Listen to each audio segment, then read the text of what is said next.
여러분 안녕.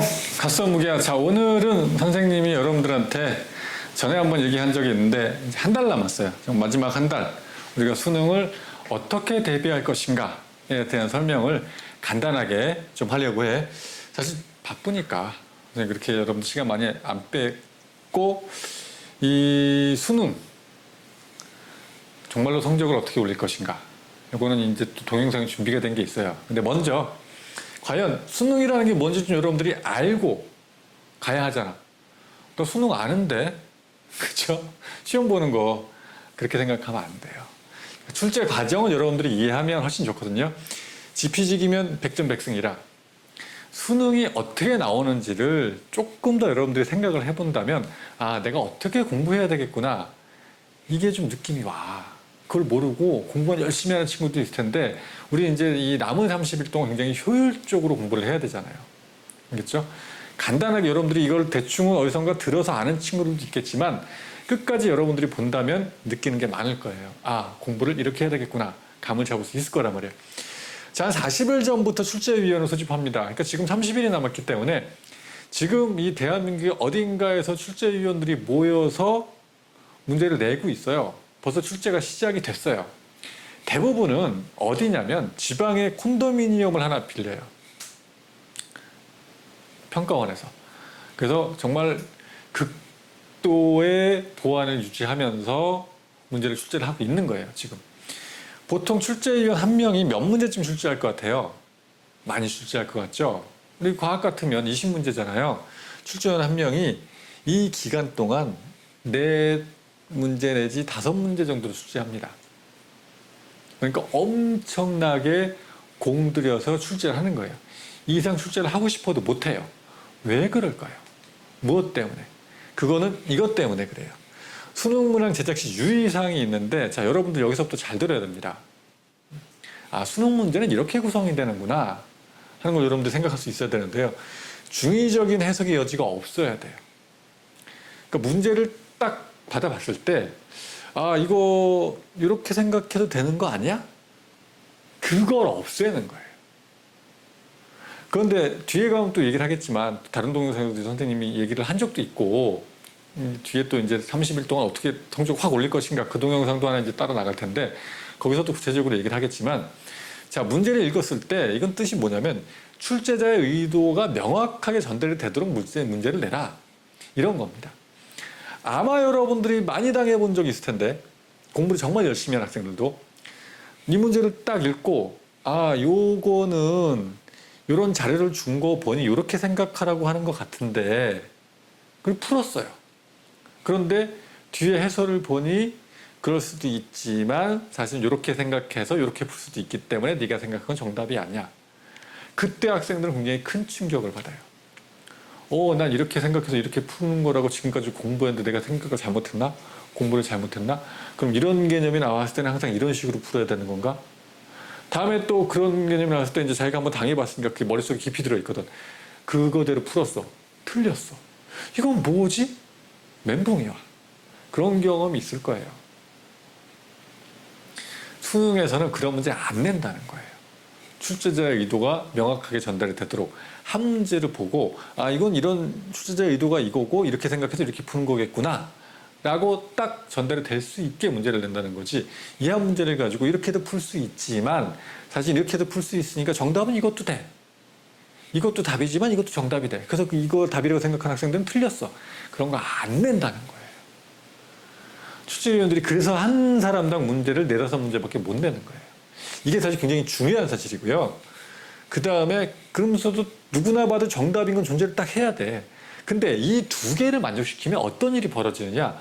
문제 굉장히 쉬워집니다. 이거 이런 자료 준 거 보니 이렇게 풀어야 되겠네. 그 답은 딱 이거네. 누구나 풀 수 있는 그런 문제가 돼버려요. 하지만 변별력을 가져야 되기 때문에 그런 문제만 있으면 변별력이 안 생기잖아요. 학생들이 제대로 풀어도 틀리는 문제를 만들어내는데 이거를 만족시키기가 굉장히 어려워요.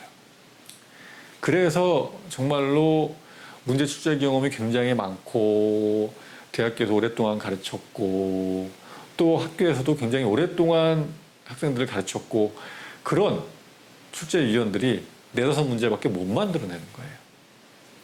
출제 오류가 그래도 있죠. 우리 맨날 이의 신청하고 막 이러는데 출제 오류를 평가해서 인정한 경우는 사실 손가락에 꼽을 만큼밖에 없어요. 왜냐하면 출제 오류가 일어나면 평가원장님들 목이 흔들흔들합니다. 실제로 평가원장 자리에서 이제 물러나게 된 그런 출제 오류 때문에 그런 사람들도 꽤 있어요. 가장 평가원에서 많이 신경 쓰는 건 출제 오류. 그 다음에 이런 것들. 해석 여지가 없어요. 그러니까 복수 정답. 이것도 출제 오류거든요. 특히 이거. 평가원에서는 절대로 이상한 문제 내지 않는다. 꼭 기억해 두시고요. 알겠죠? 자, 그러면 이제 수능 문제를 이렇게 해서 출제를 했어요. 그래서 1차 문제를 완성했다. 그걸로 끝나느냐? 절대 아니겠죠. 그러면 출제위원들과 전혀 만나지도 못하게 아예 격리시켜놨던 검토위원들이 그 문제를 나타나서 그 문제를 봅니다. 왜냐면 출제위원들이랑 이 사람들은 만나지는 못해요. 말도 안 섞고. 딱 문제 받아보고 이 문제는 뜻은 이거 같은데 이렇게 풀어도 될 것 같은데 이 문제가 의미하는 거는 여기 이런 것도 들어가 있네. 이거는 없어야 되는데 문제가 이런 거 있으면 문제가 정확해지지가 않는 건데 그렇게 1차 검토위원들이 엄청난 검토를 해요. 이 사람들은 아예 검토가 몸에 밴 사람들이에요. 그래서 온갖 예를 들어서 출제위원들을 당황하게 만들어요. 학생들이 해야 되는 게 이 사람들이 하는 거죠. 알겠죠? 그래서 이제 그렇게 검토를 한 다음에 그럼 이건 바꿔야 돼요. 그 다음에 출제위원들과 이제 마주 앉아서 의견을 전달하고 그래서 나는 이렇게 생각했다. 당신이 이런 문제를 냈지만 이렇게 검토를 합니다. 그래서 이제 문제를 수정을 해요. 의견을 교환하고 뭐 얼굴 붉히는 경우도 있고 뭐 막 야 내가 교수인데 뭐 이거 내가 전공인데 저도 잘 알아요. 하면서 또 이제 뭐 그런 경우도 있고 뭐 그렇다는데 하여튼 그게 끝이 아니에요. 다시 한번 또 2차 검토위원들, 1차 검토위원들이나 아니면 문제를 완성한 출제위원들과는 전혀 또 만난 적도 없는 경대에 있어서 얼굴이 본 적이 없는 그 사람들이 수정된 문제를 다시 받아요. 이 사람들이 놓친 건 없나 꼼꼼하게 또 검토합니다. 거기서 문제가 바뀌는 경우도 있어요. 그렇게 하면서 엄청난 노력이 들어가는 거죠. 그러면서 한편으로는 뭘 하느냐 이것도 중요합니다. 시중에 있는 모든 문제집들 그 다음에 모의고사들 공통 모의고사를 비롯한 싹 걷어가요. 심지어 학원 모의고사까지도 걷어간다는 얘기겠어요. 구에서 그걸로 정말로 이제 수능 문제 나왔는데 일일이 다 대조합니다. 사람이 정말 수작업으로 일일이 딱 문제 놓고 다 비슷한 문제가 없나 다 대조해요. 그러니까 이건 무슨 의미냐? 여러분들이 뭐 사실은 6평, 9평 끝나면 이거 적중했어 이런 거 나오잖아요. 완전 똑같은 문제 하나도 없어요. 적중했어 뭐 선생님들마다 다 그런 거 내고 하는데 개념을 비슷한 걸 물어봤다든가 그런 거지 똑같은 문제 하나도 없고 수능은 정말 똑같은 문제 없습니다. 알겠죠? 그러니까 여러분들이 지금 막 여러 가지 뭐 모의고사 풀어보고 막 시중 문제집 구해갖고 풀어보고 거기서 똑같은 문제는 안 나온다는 얘기예요. 그럼 그 의미가 없는 거냐? 그 모의고사 푸는데 좋은 모의고사를 풀어야 돼요. 개념을 정확히 잡아줄 수 있는. 수능에 이 정도로 나올 수 있으니 이런 개념 정도는 네가 알아야 해. 그런 모의고사를 찾아야 되는 거지. 뭐 진짜 이상한 모의고사도 많거든요. 학생들 계속 틀리게만 만드는 모의고사. 그런 건 도움이 안 되는 거예요. 알겠죠? 이런 생각을 해보고요. 자, 수능 문항의 특징 한번 볼게요. 한 문항당 최소 원가 1,000만 원이 넘습니다. 출제위원들 월급도 줘야 되잖아요. 그 콘도미니엄 빌리죠. 그 다음에 또 이제 뭐 편집하죠. 뭐 이런 것들 토론하죠. 그런 것들을 계산해 보면요. 한 문항당 원가가 최소 1,000만 원이 넘어요. 그래서 실제로 전 세계에서 다른 나라들도 이렇게 대학 입학 시험 볼 거 아니에요. 우리나라는 많이 와요. 이거 배우러. 그러니까 이 수능 문제의 수준과 완성도는요. 세계 최정상급이에요. 우리가 K방역만 잘하는 게 아니고 이거 정말 다른 나라들이 부러워하는 그런 시스템입니다.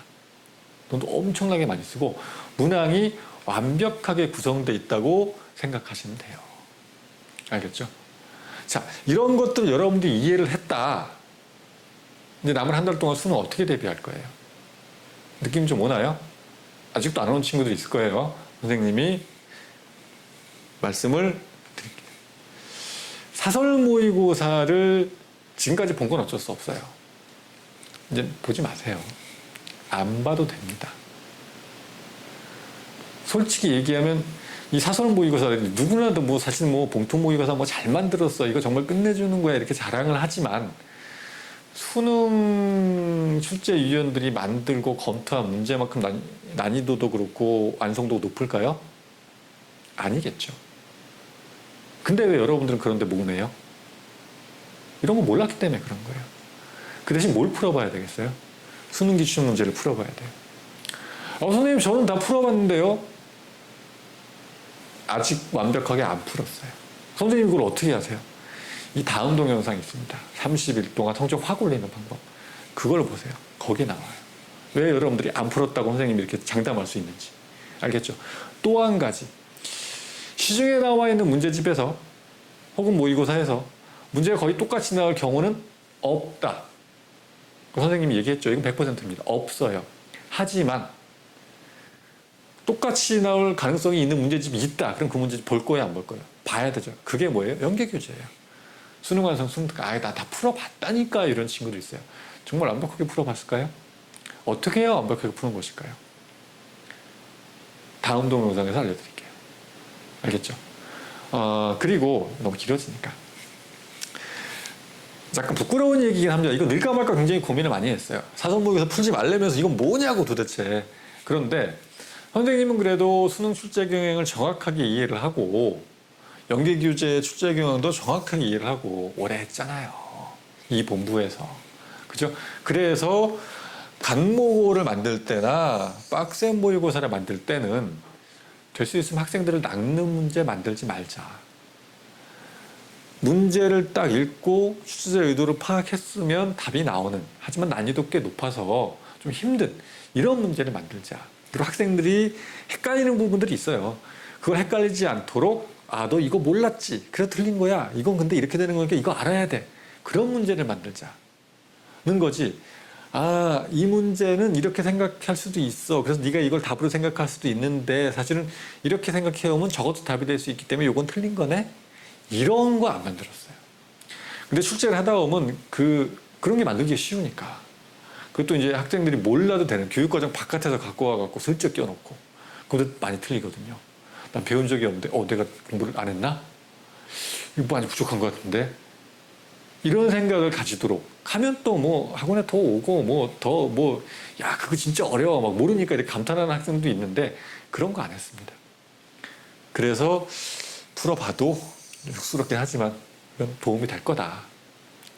라는 거고요. 자, 오늘은 여기까지. 수능은 그래서 여러분들이 수능이 어떻게 출제되는지 이해했다면 이제 좀 지양해야 한다. 새로운 건 풀지 말고 지금까지 풀었으면 어쩔 수 없지만 기출문제, 연계교재 문제 열심히 풀어보는 게 좋은데 이거 난도 풀어봤는데요. 어떻게 푸는지는 선생님이 30일 동안 성적 확 올리는 방법에서 설명을 하도록 할게요. 그것도 기대해 주시고 오늘 동영상 이것으로 마치도록 할게요. 다음에 만날 때까지 안녕.